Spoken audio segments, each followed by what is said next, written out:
What is sexy? Sexy. A certain look, an image, a state of being that cannot be resisted. Sexy.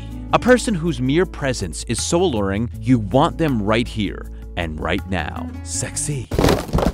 I'm okay. Yes, if you haven't guessed it by now, today we are talking about being sexy. A quality that has now become so popular that People magazine dedicates a full issue to it, thus naming the sexiest man alive. And this year, the prestigious title that is sure to get you at least $1 million more per movie has been awarded to Chris Hemsworth. You know, Thor.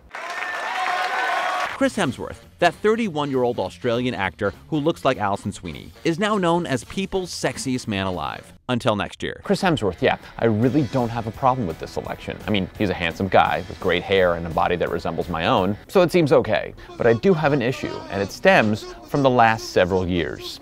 Let's take a look. Let's see here. We have white guy, white guy, white guy, white guy, white guy, white guy, white guy, white guy, white guy, and Denzel. White guy, white guy. But that's just the problem. Physically, these guys are pretty much the same person.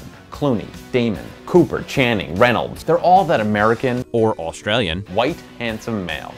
There's no diversity. But it's true. Not a single Asian or Samoan has ever graced the cover. Seriously, why couldn't People's Sexiest Man be John Cho? Or George Takei?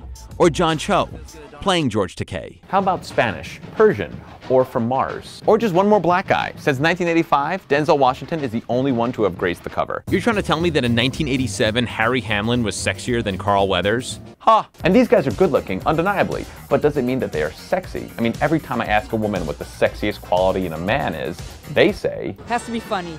Funny is always good. He has to be funny. So maybe it should be somebody funny. Like Jon Stewart, Louis C.K., Dave Chappelle, how about Howard Stern, the sexiest man alive? This to me sounds more appropriate since personality is so sexy.